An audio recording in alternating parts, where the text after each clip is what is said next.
I've recently been playing around with different techniques and methods whilst I've been using Delft clay casting. Now at the moment I've got the sort of standard aluminium moulds and I use this for most of my charm casting. One sort of thing that I've stumbled upon recently is that if I'm putting a charm inside a mould like this and I'm creating my hole in the top like you usually do, as I'm pouring in the metal, it's casting from the back of the charm, so I'm having a lot of finishing work to do, and sometimes I actually apply textures and things like that to the back of the pieces that I create. So I was thinking to myself, how can I cast my charms in this mould without affecting any of the detail on the back?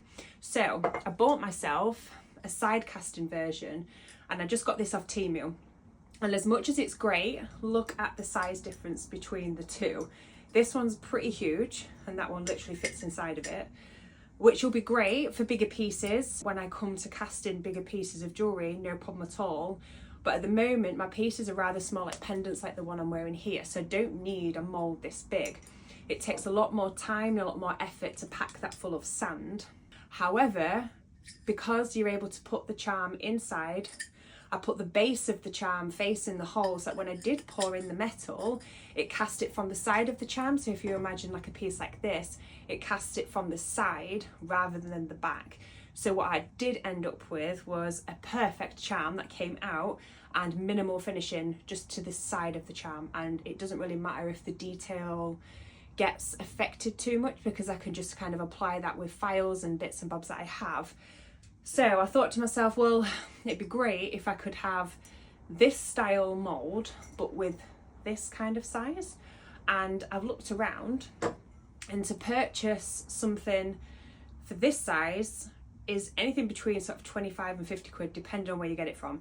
And I just thought, why am I going to do that? Spend that money. I've already got 2 of these moulds already. So I've had the genius idea to just drill a hole through it myself. And that's what I'm going to have a go at doing. So I've got myself a drill bit that I've borrowed from a friend that I'm going to use to drill into the side of this, and I'm hoping it will work.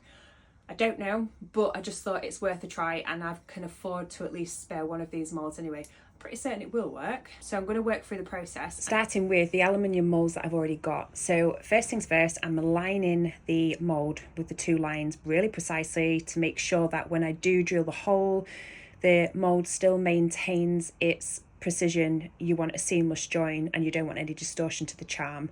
And to make sure it stays there, I'm going to mask around the side. Again, just keeping it really tightly close together. I don't want to risk any kind of distortion to my work as I'm working through the process. So I thought this masking tape would just help to hold the mould in place. Once I've done that, I'm just making a small mark on the back, so that's where I'm going to drill into. Then I'm using my portable vise and a step drill to drill the hole as much as I need to. I figured that these were 25mm, so that's how far I drilled into the mould to make sure that I've got enough space to obviously pour in the metal when it comes to using them. So taking away the tape, and I'm just going to brush away all the little filings. I recognised it was a little bit sharp, so I'm going to make sure that I get one of my files. Just going around the edges, smoothing everything out, having a little feel, popping everything together and just making sure everything's sound. And it really is. So this has worked an absolute treat, and I've managed to save myself between £50 and £100 not buying new moulds. Winner.